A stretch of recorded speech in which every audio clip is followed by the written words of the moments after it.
kalau sekiranya dikasih skor, saya kira Ganjar lah yang paling tinggi skornya. Kenapa gitu? Karena yang saya sebutkan itu tadi, dia mengambil dua keuntungan sekaligus. Pertama adalah menempatkan posisi Anies dengan Pak Prabowo yang saling berhadapan. Itu menguntungkan dia karena selama ini kan dia yang dipikir selalu berhadapan dengan Pak Jokowi kan gitu ya gitu. Di forum itu dia balik, bukan saya gitu. Tapi itu Anies sebetulnya yang potensial menjadi tanda kutip ya oposisinya Pak Jokowi gitu. Oleh karena itu jangan berpikir saya akan meninggalkan Pak Jokowi lah gitu. Nah, yang kedua adalah kemenangan Ganjar itu, yaitu yang saya sebut tadi. Nah, ketika dia mempertemukan dua orang ini, saat yang bersamaan dia membentuk sebetulnya posisi dirinya sendiri gitu loh. Iya. Nah, tadinya orang cuma ngelihat anti atau pro. Gitu. Nah, dia membentuk posisinya sendiri gitu dan mencoba memperkuat posisi itu sebagai moderat yang saya sebutkan tadi di tengah gitu kira-kira. Nah, saya tidak tahu apakah Anies memang sengaja mau frontal atau tidak, mempertegas posisi dia sebagai oposisi atau tidak. Saya nggak tahu dalam konteks itu. Dan itu momen itu mungkin dibaca oleh Ganjar sehingga justru diperkuat oleh Ganjar perbedaan itu. Sembari saat yang bersama dia menegaskan posisinya di tengah-tengah gitu ya. Nah, kenapa itu penting bagi Ganjar? Karena ada undecided voter ini yang sekitar 28, sekian persen dalam kalau kita mengutip surveinya Kompas gitu. Undecided voter ini kan kalau dia lagi backgroundnya kebanyakan adalah pemilih Pak Jokowi kan.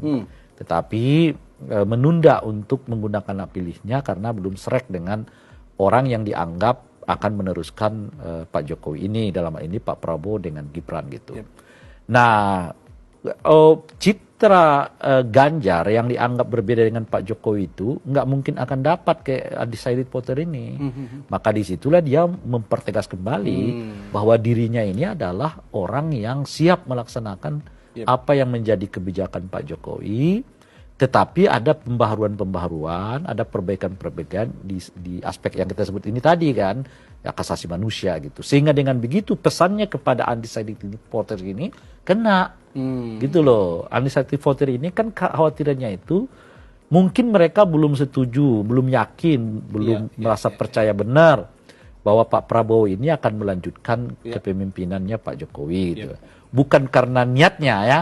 Kalau niatnya Pak Prabowo itu saya kira mereka percaya juga bahwa niat Pak Prabowo itu akan melanjutkan. Tapi ini kan soal kemampuan juga, kan? Keberanian juga, ya kan? Pemahaman juga terhadap apa yang sebetulnya ada di dalam pikirannya Pak Jokowi gitu. Sehingga mereka menunda ya untuk segera memberikan suara kepada Pak Prabowo gitu ya. Meskipun kemudian Pak Jokowi makin kelihatan mendukung Pak Prabowo kan gitu. Nah, dengan debat tadi malam itu memberi kode yang cukup kuat kepada undecided voter ini bahwa mereka nggak perlu ragu kepada Ganjar untuk meneruskan kebijakan-kebijakan Pak Jokowi karena bukan saja beliau sebelumnya bagian dari Pak Jokowi gitu, tapi beliau dari aspek manapun memang dekat dengan Pak Jokowi gitu loh. Dari aspek kultur sama, ya kan?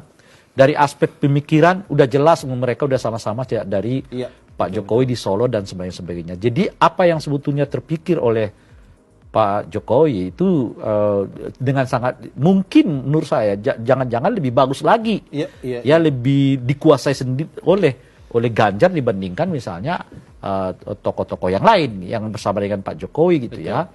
Nah, ditambah dengan menurut saya kerja. Kan saya tadi menyebutkan mungkin salah satu keraguan undecided voter kepada Pak Prabowo itu karena soal kemampuan kan gitu ya untuk melakukan eksekusi bla bla. Nah, dalam konteks itulah ya mungkin salah satu keunggulan Pak Ganjar karena kemampuan eksekusi mungkin akan jauh lebih baik dengan istilah satset itu kan gitu. Betul. Nah, oleh karena itu saya menyebut dari debat ini saya lihat Pak Ganjar mengambil banyak sekali keuntungan karena memperkuat posisinya sebagai orang yang moderat, sebagai orang yang tidak berbeda dengan Pak Jokowi, tapi siap untuk melakukan perubahan-perubahan yang menjadi kekhawatiran kelompok-kelompok kelas menengah ke atas selama ini soal kebebasan bla bla bla gitu. Dan menurut saya sinyal ini cukup kuat untuk masuk ke kelompok undecided voters ini yang isunya ingin tetap orang yang melanjutkan pembangunan Pak Jokowi, tetapi saat yang bersamaan kira-kira gitu ya memperbaiki aspek-aspek itu gitu. Nah oleh karena itulah saya mengatakan kalau dikasih skor, nah Ganjar itu dapat 45, ya sementara Anies itu dapat 35, Oke. Pak Prabowo tentu selebihnya. Selebih. Ya. Iya kan? Iya. Selebihnya ada berapa? 35, 45, 80, 20 dong. 20. 20. Begitulah Itu kira-kira. dari skala 1 sampai 100 ya? Iya. 0 sampai 100. Iya. Oke. Gitu. Bang. 45, 35, 20 Nah, gitu.